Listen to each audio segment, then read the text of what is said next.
Good evening. It's Saturday, March 26th. I'm Michael Bociurkiw, Atlantic Council Senior Fellow, Global Affairs Analyst here in Lviv, Ukraine. Well, gotta say, it's a very, very tense evening here in Lviv after two separate missile strikes. The first one was before dinner time on a apparently an oil storage depot, but close to a residential neighborhood, and a second one on a military infrastructure facility.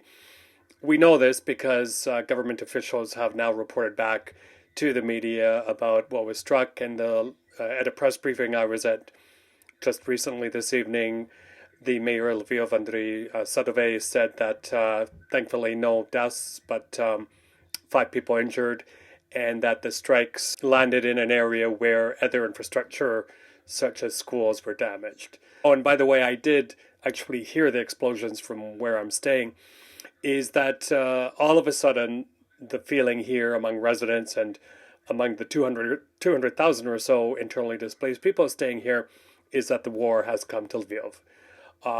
There was a lot of doubt, I would say, that the strikes would hit anywhere near the city center because we've had 3 previously, one near the beginning of the war more than a month ago.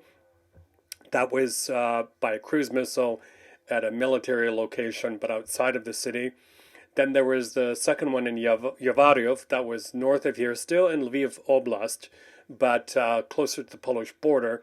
But that was a biggie in the sense that was many missiles striking at a NATO training facility. No foreign trainers there, but certainly very strategic facility and extremely close to the Polish border to the point where it was felt inside Poland. And then thirdly, I guess it was about a week ago now, time gets kind of messed up here in these types of situations, but on an airplane repair facility, maintenance facility near Lviv airport.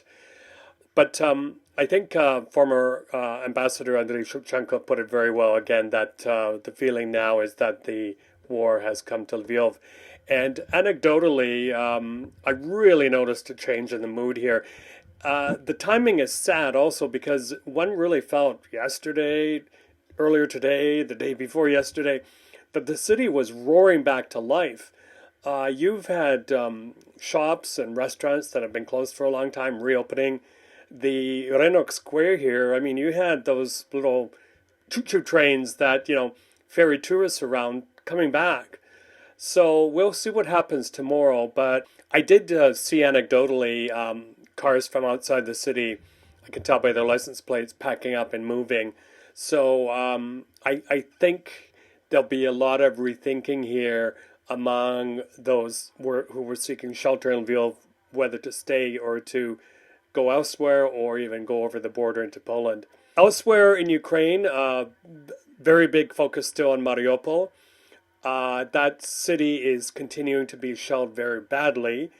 This is a city, by the way, which pre-war had a population about the size of Miami. Now it's down to 100,000 and people enduring unspeakable conditions there. Kiev remains very much in Ukrainian control, and there's some signs of it coming back to life as well. But the overall kind of picture is that the Ukrainians are holding very, very strong, and that the Russians are being pushed back to areas which they have dug into. And a lot of that is happening in eastern Ukraine, especially in Donetsk, and then in the south.